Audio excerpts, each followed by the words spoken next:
Olá, sou Juliana Oliveira e hoje eu vou estar trazendo uma síntese, o resumo da segunda semana do desenvolvimento embrionário até aproximadamente a 8ª semana e também a parte de anexos embrionários. Para isso eu vou estar fazendo estruturas como essas aqui que eu já mostrei em vídeos anteriores e essas aqui. E para essas estruturas eu vou estar utilizando massa de biscuit, vou estar utilizando também tinta nessas colorações, vou estar utilizando cola branca e vou estar utilizando também pincel, tesoura e estilete. Vou montar essas séries de estruturas da mesma forma que eu mostrei no vídeo de segunda semana do desenvolvimento embrionário. Vamos conferir. Então, agora, na segunda semana, né, as células do embrioblasto sofrem diferenciação, que vão se dividir em epiblasto, que vai ser essa camada mais superficial, e hipoblasto, que vai ser essa camada aqui mais interna. A camada de epiblasto pode ser chamada também, e vai ser chamada futuramente, de ectoderme extraembrionária e o epiblasto de endoderme extraembrionária. E aqui vai ser a cavidade da blastocele. Aqui é o revestimento do blastocisto por citotrofoblástico e aqui o sincício trofoblástico. Ok. O que é que vai acontecer? Uma vez que implantou, vai formar epiblasto e hipoblasto, certo? E aí as células do epiblasto, elas vão começar, essas células do epiblasto aqui, vão começar a se dividir e a se proliferar, dividir mitoticamente, e vão começar a migrar para a região mais caudal deste blastocisto, certo? E aí o que é que vai acontecer? Elas vão migrar de uma forma que vai dividir aqui em dois compartimentos. O compartimento apical e um compartimento aqui mais caudal.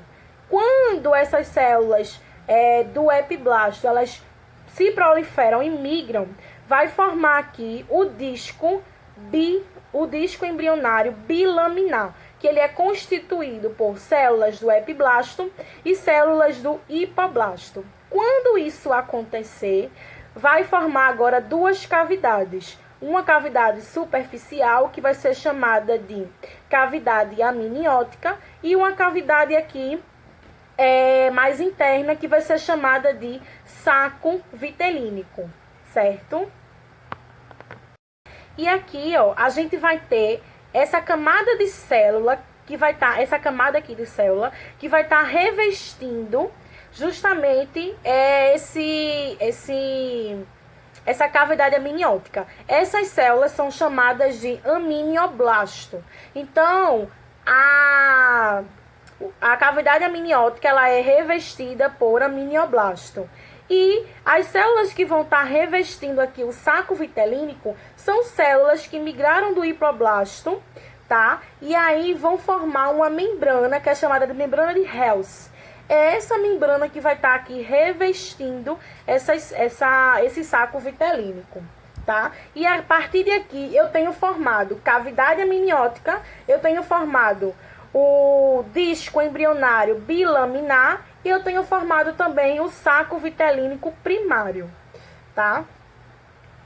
Então, ao mesmo tempo que está sendo formado cavidade amniótica e saco vitelínico,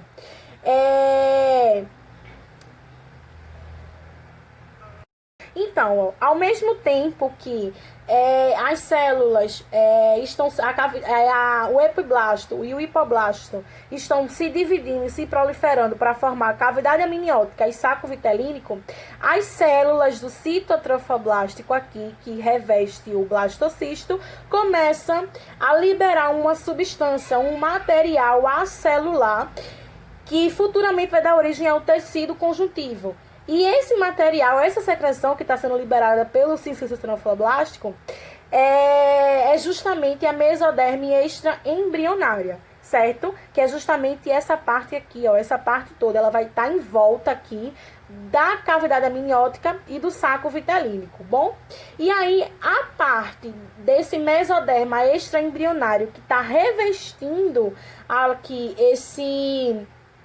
essa cavidade amniótica é chamada de somatopleura, certo? E essa parte aqui dessa mesoderme extraembrionária que está revestindo esse saco vitelínico é chamado de espânclinopleura. E aí, quando o sincício tranfloblástico começa a produzir essa secreção, que vai ser chamada de mesoderme extraembrionária, ela vai crescer ao redor aqui dessa cavidade amniótica e desse saco vitelínico. Ela vai começar a crescer tanto que dentro dela vai começar a formar certos espaços, que é chamado que vai dar origem ao celoma extraembrionário ou então, as células antigas que revestiam aqui o saco vitelínico vão se juntar aqui na região caudal e vai formar o cisto exocelâmico. O cisto exocelâmico ele vai ser eliminado por exocitose. Quando chega nessa parte aqui do desenvolvimento embrionário, já temos formado cavidade amniótica, a mesoderme extraembrionária, que vai revestir a cavidade amniótica, chamada de somatopleura. Já temos formado o saco vitelínico secundário ou definitivo, e aí a mesoderme que reveste o saco vitelínico secundário é chamada de esplanquinopleura. Vamos ter o cisto exocelâmico, que vai ser eliminado por exocitose, e vamos ter também aqui já formado o celoma extraembrionário, que são as cavidades do corpo do embrião. E aí encerra-se a segunda semana e inicia-se a terceira semana do desenvolvimento embrionário. Embrionária, elas agora começam a se proliferar e começam a penetrar e ir para um espaço que fica entre a ectoderme e a endoderme, num espaço intermediário, e formam uma linha aqui no sentido cranial, que é chamada de linha primitiva. A linha primitiva é o primeiro sinal morfológico da gastrulação, que surge na superfície do epiblasto. Então, aqui a gente tem hipoblasto e aqui a gente tem epiblasto. Aqui a gente tem células do epiblasto e células do hipoblasto. E essa linha primitiva ela vai surgir aqui na superfície do epiblasto.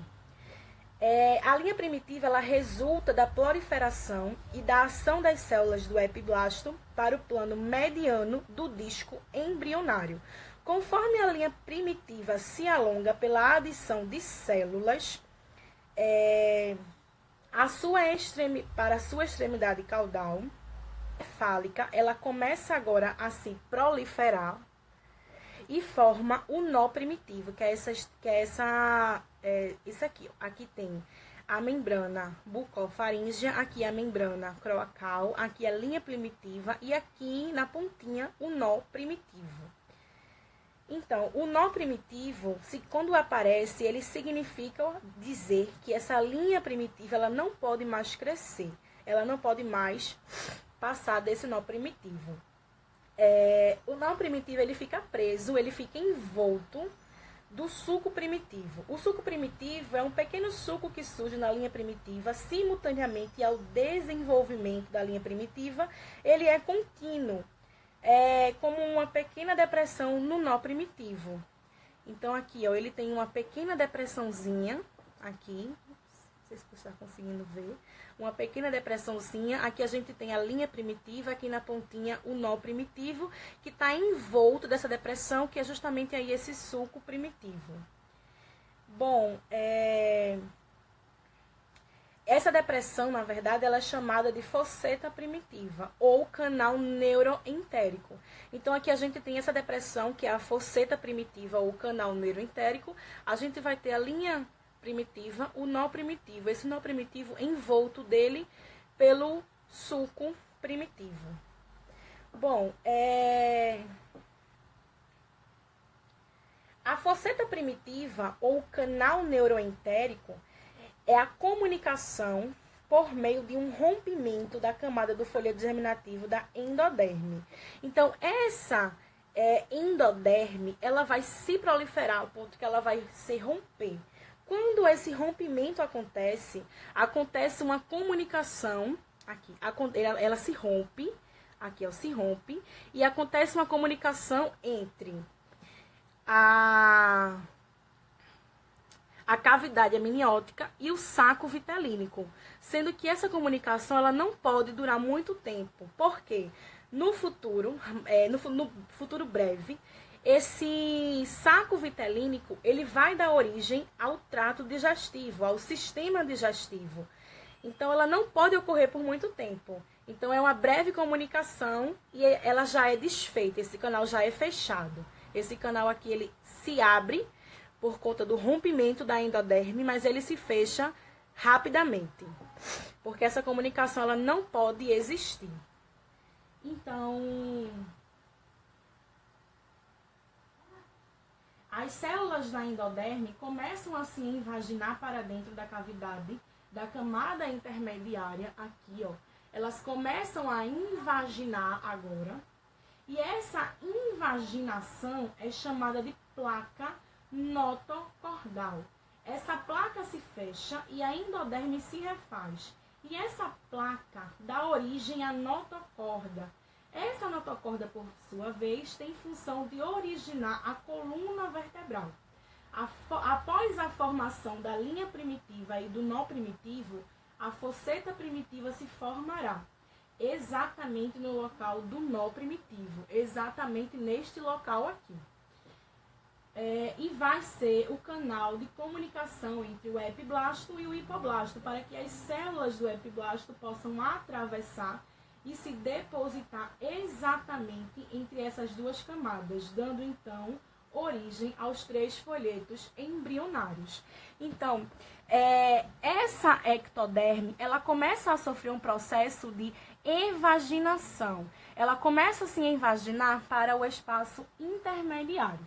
E aí, quando ela começa a fazer isso, ela se rompe e aí forma uma comunicação entre cavidade amniótica e saco vitelínico. Essa comunicação não dura muito tempo, porque futuramente, o saco vitelínico ele precisa justamente se transformar, né, dar origem ao trato digestivo, e aí começa a formar aqui uma nova camada.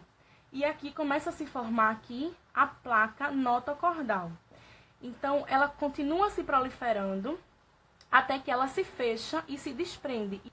Com isso, a gente tem formado o ectoderme intraembrionário, o mesoderme intraembrionário, o ectoderme intraembrionário e aqui a notocorda, que vai dar origem à coluna vertebral do processo notocordal.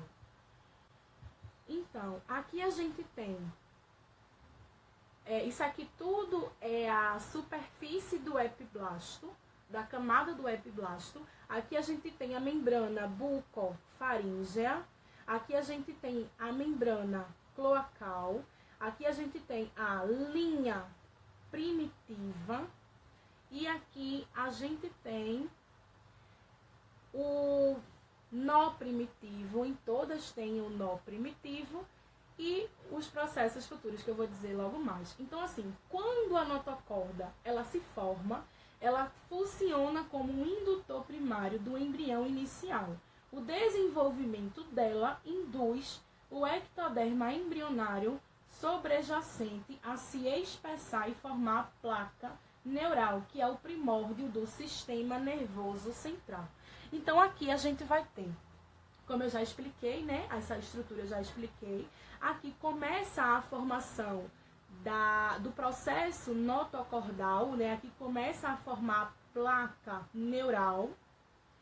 Aqui, ó, a placa neural ela já começa a se expandir e aqui ela se expande por completo, formando aqui as pregas neurais. Aqui é uma imagem, né? É uma representaçãozinha de 15 dias, aqui de 17, aqui de 18 e aqui de aproximadamente 21 dias. É assim que se dá o processo de formação da notocorda, que vai dar origem à coluna vertebral e também das pregas neurais, que vai ser ali os primórdios do sistema nervoso central.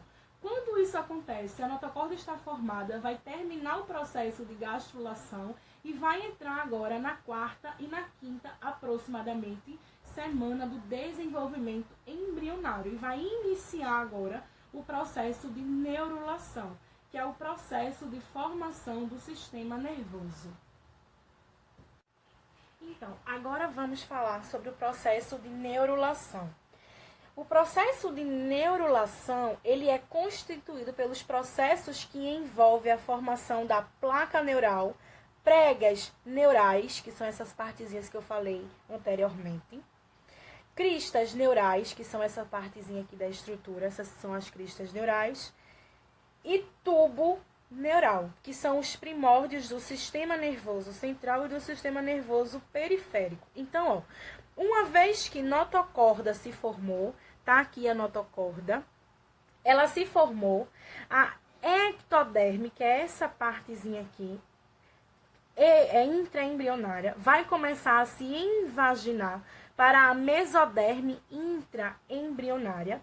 Então, aqui, ó, começa um processo de invaginação, ó, essa ectoderme intraembrionária, ela agora começa a se invaginar para dentro aqui da mesoderme intraembrionária. Essa invaginação aqui, ela é chamada de sulco neural. Esse sulco neural, ele se expande e se fecha e vai se desprender da neuroectoderme, formando assim o tubo neural. As células que estão formando a ectoderme vão ser chamadas de cristas neurais, e a camada da ectoderme vai passar a ser chamada de neuroectoderme, que vai dar origem ao sistema nervoso. Então, aqui passa a ser chamado de cristas neurais, e toda essa camada da ectoderme, que reveste aqui a ectoderme, vai ser chamada de neuroectoderme. Então, no processo de neurulação, à medida que essa ectoderme, ela vai se transformando para formar o tubo neural, ao mesmo tempo, a camada da endoderme, que é essa camadinha que se formou aqui agora, ela se formou aqui, agora aqui ela sofreu invaginação da endoderme, da ectoderme. Então, ao mesmo tempo que a camada da mesoderme intraembrionária começa a se proliferar e começa a se expandir para formar os 3 tipos de mesoderme intraembrionária. Aqui a gente consegue visualizar. A gente vai ter 3 tipos. A gente vai ter a mesoderme paraxial, a mesoderme intermediária e a mesoderme lateral. Então, de uma forma geral agora, uma vez que essa notocorda aqui, ela se formou, essa ectoderme intraembrionária, ela começa agora a sofrer um processo de invaginação aqui, ó, essa ectoderme para dentro da mesoderme intraembrionária. Essa invaginação aqui da ectoderme, ela vai ser chamada de sulco neural. Esse sulco neural, ele se expande e se fecha, e vai se desprender da neuroectoderme, formando assim o tubo neural. Então, as células que estão aqui, ó, revestindo, que estão formando a ectoderme, elas vão ser chamadas de cristas neurais. E a ectoderme, a camada da ectoderme vai passar a ser chamada de neuroectoderme e vai dar origem ao sistema nervoso, certo? E aí, com isso, a gente vai ter o quê? Ao mesmo tempo que está acontecendo, a mesoderme intraembrionária, ela está sofrendo um processo de proliferação e diferenciação. Ela está se expandindo e se diferencia em 3 tipos. Na mesoderme paraxial, mesoderme intermediária e mesoderme lateral. É justamente aqui. A gente tem aqui as células da neuroectoderme. Aqui a gente tem a notocorda. Aqui, ó, vai ser a mesoderme paraxial, que vai estar mais próxima da notocorda. Aqui, ó, nesse pontinho aqui, a gente vai ter a mesoderme intermediária, que vai ser posterior à paraxial. E por fim aqui, a gente tem a mesoderme lateral, que ela vai estar mais posterior. Então, ó, a cavidade do saco vitelínico, que é essa estrutura aqui, ela vai começar agora a se regredir, mais ou menos assim ela vai começar a ficar, e vai formar um pequeno espaço chamado de espaço celomático, ou cavidade celomática. E esse saco vitelínico vai começar a se transformar no futuro intestino do nosso corpo, que vai dar origem ao sistema digestivo. Então, ó, ele vai começar a regredir para dar origem futuramente ao sistema digestivo. Então, com a formação do tubo neural, tem a formação da cavidade do tubo neural, que vai formar os neuróporos, como eu falei anteriormente, os neuróporos posterior e os neuróporos anterior. Neuróporo posterior, neuróporo anterior. Isso vai ser entre a 8ª, aproximadamente, e 15ª semana do desenvolvimento embrionário, até a que aconteça o fechamento desses neuróporos. No processo de neurulação, que é isso que eu estou mostrando aqui, à medida em que a ectoderme, que é essa membranazinha aqui, que é essa camadazinha aqui, a ectoderme, ela vai se transformando para formar o tubo neural, que é um processo que a gente já explicou aqui. Ao mesmo tempo que a camada da mesoderme intraembrionário começa a se proliferar e se expandir para formar os 3 tipos de mesoderme intraembrionária que eu já falei anteriormente, que é justamente a paraxial, a intermediária e a lateral. Certo? Com isso, a gente vai ter o desenvolvimento dos somitos, que eu também já falei anteriormente, que é essa estrutura aqui originada da mesoderme paraxial. Então, esses somitozinhos aqui, eles vão se originar do espaçamento do mesoderme intraembrionário, paralelo à notocorda e ao tubo neural. O mesoderme paraxial vai se diferenciar, vai se condensar e vai começar a se dividir em corpos cuboides pareados, que são os somitos. Os somitos são corpos cuboides pareados, que se formam em uma sequência cefalo-caudal e tem como função, esses somitos têm como função, as suas células musculares dão origem aos primeiros batimentos cardíacos, que eu falei já anteriormente, a proliferação de células. Então, esses somitos, eles são responsáveis pela proliferação de células do coração, de células cardiogênicas. Eles vão ser responsáveis por se diferenciar em miótomo, que forma as estruturas do músculo, e dermátomo, que forma as estruturas da pele. Esses somitos vão originar o esqueleto axial, músculo e tecidos do esqueleto central. E esses somitos, lembrando que eles são originados da mesoderme paraxial. E aqui a gente entra no processo de angiogênese, que é o desenvolvimento inicial do sistema cardiovascular. Então, o que vai acontecer aqui? Essa partezinha aqui, ó, é a área cardiogênica, é a área aqui do saco vitelínico, da parede do saco vitelínico, que vai começar a dar origem aqui ao futuro sistema cardiovascular. Então, quando a mesoderme lateral aqui, ó, ela se forma, essas células começam a se proliferar e começam agora a formar as primeiras células sanguíneas aqui, que são chamadas de ilhotas sanguíneas. Essas ilhotas sanguíneas né, no futuro, vão originar no futuro os vasos sanguíneos do coração. O primeiro vaso sanguíneo que se forma é a aorta, pois ela precisa levar sangue oxigenado para todo o coração e também é de grande calibre. Então, assim, como eu falei dos somitos, no ultrassom, logo nos primeiros meses, consegue-se ouvir os batimentos cardíacos do bebê justamente por esse movimento dos somitos, né, que são células musculares. E aí, consegue-se ouvir os batimentos cardíacos porque esses somitos estão ali se movimentando, né, são células musculares, e também porque tem a formação da aorta, né, que é uma veia aí de grande calibre. Bom, a partir daqui é sistema, né, a gente viu até aproximadamente a 15ª semana, o que acontece de formação. Terceira semana, ali, formação do embrião trilaminar. Depois disso, começam os processos de formação dos sistemas. Então, agora vamos falar um pouco sobre anexos embrionários, placenta e membranas fetais.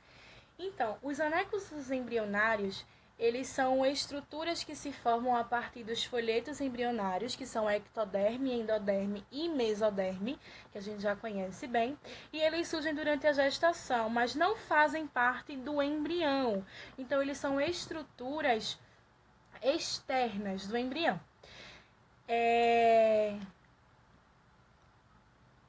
Tem a função de auxiliar e tem como função auxiliar no desenvolvimento do embrião.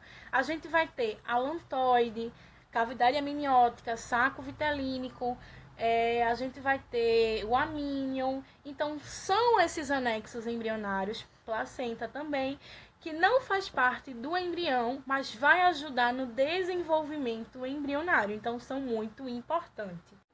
Então, vamos começar com a formação da placenta. Então, a placenta ela só se forma depois que o embrião se implanta no endométrio. A placenta é um órgão que tem uma função de fundamental importância na fase de ovulação e formação do corpo lúteo. O corpo lúteo vai produzir a progesterona, que vai manter ali toda a gestação até a formação da placenta. Quando essa placenta aqui se forma, o corpo lúteo se degenera, porque a própria placenta é um órgão que tem um mecanismo que consegue produzir hormônios e induzir a produção de hormônios, bem como é fundamental na circulação materno-fetal, ou seja, na transferência de nutrientes, tanto da mãe para o feto, quanto do feto para a mãe. O organismo da mulher entende que aquele embrião, aquele feto é um corpo estranho, então a placenta também ela serve como um mecanismo de defesa, um sistema de defesa para impedir que o corpo da mulher agrida o ser que está sendo formado. Então, quando a placenta ela começa a se formar, ela vai ser dividida em duas porções. A porção fetal, que vai ser o saco coriônico, que é a parte onde o feto se desenvolve, e a porção materna, que é a porção justamente do endométrio, a porção tecidual. Bom, então, quando o blastocisto ele se implanta no endométrio, o endométrio ele se refaz. Quando o endométrio se refaz, passa a ser chamado de decídua por conta da reação tecidual, que é uma reação do útero contra a ação erosiva do sincício trofoblástico. E aí o que acontece? Esse blastocisto, quando ele se implanta no útero, a parte do endométrio que se refaz é chamada de decídua basal. A decídua basal é essa parte aqui, ó, decídua basal, tá? Essa parte aqui da estrutura. E tem uma camada de endométrio que reveste o blastocisto, que vai ser chamada de decídua capsular. A decídua capsular é essa partezinha daqui. Então, aqui é a decídua basal, aqui é a decídua capsular. Essa partezinha aqui é a cavidade uterina, essa partezinha branca.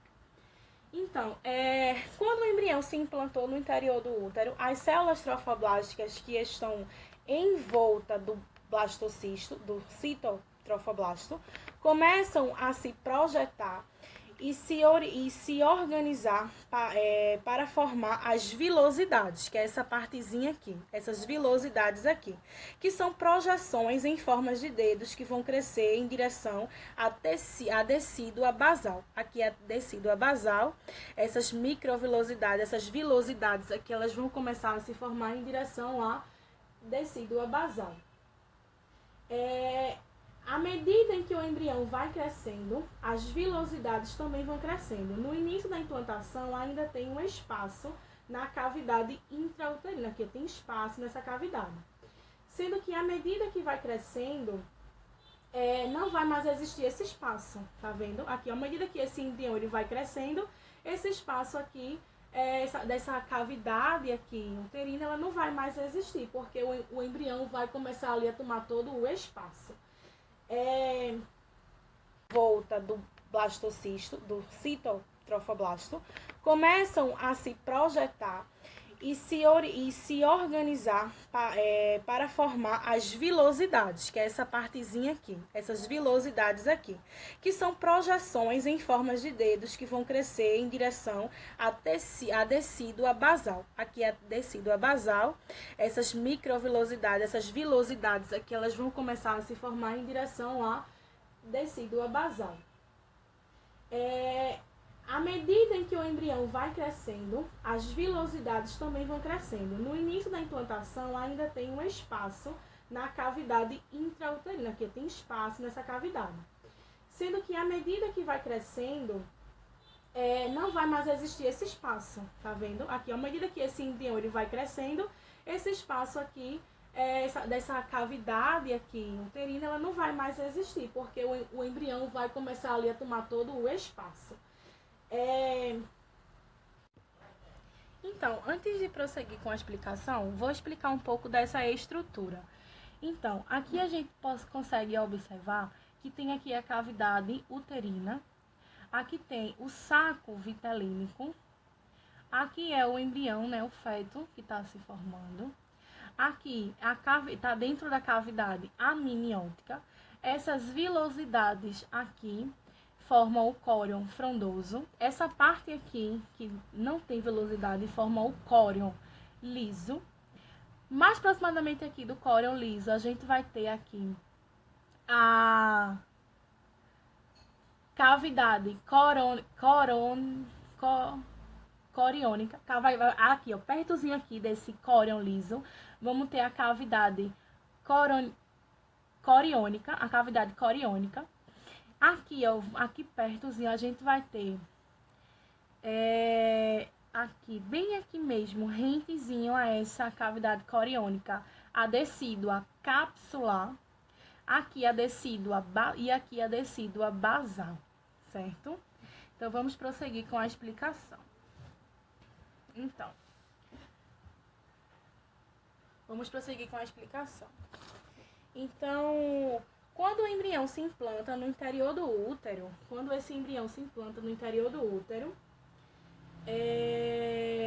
no início da implantação, contém um espaço aqui na cavidade uterina, e à medida que esse embrião ele vai crescendo, não vai mais existir esse espaço, tá vendo? Porque o que acontece aqui? Acontece que a decídua parietal, que é essa decíduazinha aqui, ela começa agora a se fundir com a decídua capsular, que vai estar aqui, ó, rentezinha aqui a essa cavidade coriônica, certo? E vão formar uma única camada. As vilosidades, com o crescimento do embrião, começam a formar pequenos espaços entre eles, certo? Aqui, ó, começa a formar pequenos espaços entre eles, que vai ser chamado de lacunas. Vai ter a diferença entre o sangue materno e o sangue fetal, que eles não se misturam. Os nutrientes vão atravessar através de difusão, vão atravessar a barreira placentária por meio de difusão, e vai ocorrer as trocas gasosas e as trocas de nutrientes, que vai trazer toda a nutrição para esse embrião. Então, toda a parte da vilosidade é chamada de córion frondoso, como eu falei, né? Córion frondoso. E a parte lisa é chamada de córion liso, que não tem essas vilosidades. E essa velocidade tem como função passar sangue materno e sangue fetal, que é onde vai ocorrer as trocas gasosas. E aí, quando a placenta se forma, vai ter a produção de lactogênio placentário, que vai induzir a produção de leite materno, produção de progesterona, produção de estrógeno, produção de anticorpos importantes que atravessam a barreira hematoplacentária, que vai ajudar aí na formação do embrião e no processo gestacional. Bom, Então, as células que vão dar origem, as células responsáveis pela formação da placenta são os trofoblastos, mais especificamente o citotrofoblástico, que em um determinado momento do desenvolvimento da placenta, os citotrofoblásticos se fundem uns com os outros para formar células sinciciais, para garantir a integridade do DNA da estrutura que está se formando, para trazer proteção. Por volta do aproximadamente quinto mês, toda a placenta já está completamente formada e expandida ao redor do útero, da decídua basal. E é a partir daí que vai ser eliminado posteriormente a saída do bebê. Ou seja, é a partir da placenta que futuramente vai ser eliminado ali o bebê, certo? Aqui a gente vai ter também como um anexo embrionário a cavidade amniótica, que a gente já viu tanto a cavidade amniótica quanto o saco vitelínico. Então, a cavidade amniótica, ela surge. Então, aqui, de forma breve, cavidade amniótica, saco vitelínico. Essa cavidade amniótica aqui, ela é revestida pelo amínio, que é o aminioblasto. Tanto a cavidade amniótica quanto o saco vitelínico a gente já falou bastante anteriormente. Então, essa cavidade amniótica ela vai surgir com a proliferação das células da camada do epiblasto. E aí vai migrar para a região mais caudal e vai dar origem a essa cavidade, que é a cavidade amniótica, que vai ser mantida até o final da gestação e onde o bebê vai se formar. Ela tem como função o controle da temperatura, tem como função também proteção contra choques mecânicos, dessecação, entre outros. Então, a cavidade amniótica ela é muito importante e também tem alguns exames que podem ser feitos através da cavidade amniótica, como o exame amniocintese, que pode identificar algumas alterações, algumas anomalias do bebê, mas é de risco, né? É um exame muito de risco. E esse saco vitelínico, ele surge através da proliferação das células do epiblasto. Então, vai formar a membrana de Hels, que eu já falei anteriormente nos outros vídeos. E aí vai dar origem ao saco vitelínico primário, que vai sofrer uma substituição de células novamente pela camada do epiblasto e vai se transformar no saco vitelínico secundário, que tem como função dar origem ao trato digestivo. Tem como função transferir nutrientes, formar células sanguíneas, tem um importante papel na formação do fígado, e serve também de rota para as células germinativas primordiais. De uma forma breve, cavidade amniótica e saco vitelínico. Também tem um outro tipo de anexo embrionário, que é o alantoide aqui, ó, que é como se fosse uma projeção desse saco vitelínico, da parede do saco vitelínico. Na gente, no ser humano, ele não tem função definida, no momento não tem função, então ele se degenera, mas em animais, em seres que não tem placenta, não tem formação de placenta, ele é muito importante porque ele vai fazer aí essa função de placenta. Também é importante porque vai formar o cordão umbilical. Também é importante que vai formar células sanguíneas entre a terceira e a quinta semana. Vai formar também aí artérias e veias umbilicais e constitui também aí, ajuda na constituição da bexiga. De uma forma geral, esses são os anexos embrionários. Placenta, que é muito importante, cavidade amniótica, saco vitelínico, alantoide, né, entre outros aí. Aqui a gente tem a área cardiogênica e aqui a notocorda, aqui é o epiblasto, aqui o hipoblasto, cavidade amniótica e saco vitelínico, certo? E aqui o pêndulo do embrião, aqui começa, esse saco vitelínico começa a regredir para justamente dar origem ao trato digestivo. Aqui o alantoide, cavidade amniótica novamente, aqui as outras estruturas que eu já falei anteriormente, e é isso, anexos embrionários e o resumo de segunda e terceira semana do desenvolvimento embrionário. Aqui, uma visão geral de todas as estruturas do resumo, né?